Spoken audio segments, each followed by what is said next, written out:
અને તમારે પૂનમ પાંડે નથી બનવાનું, તમારે પદ્મિની બનવાનું છે. ધિક્કાર છે.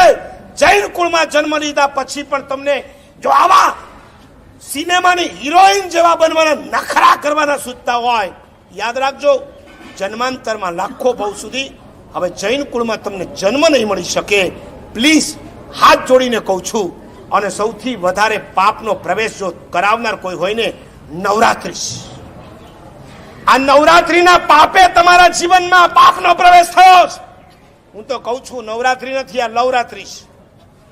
નવરાત્રી હોય 9 દિવસના કપડા જુદા, 9 દિવસનો મેકઅપ જુદો, 9 દિવસના શોખ જુદા જુદા. મને ખાનપુરના એક ડોક્ટરે કીધું હતું, મારા સાહેબ નવરાત્રી પછીના 3 મહિને મારે ત્યાં એબોર્શન કરાવવા માટે લાઈન લાગતી હોય. લાઈન જૈનોની છોકરીઓ હોય.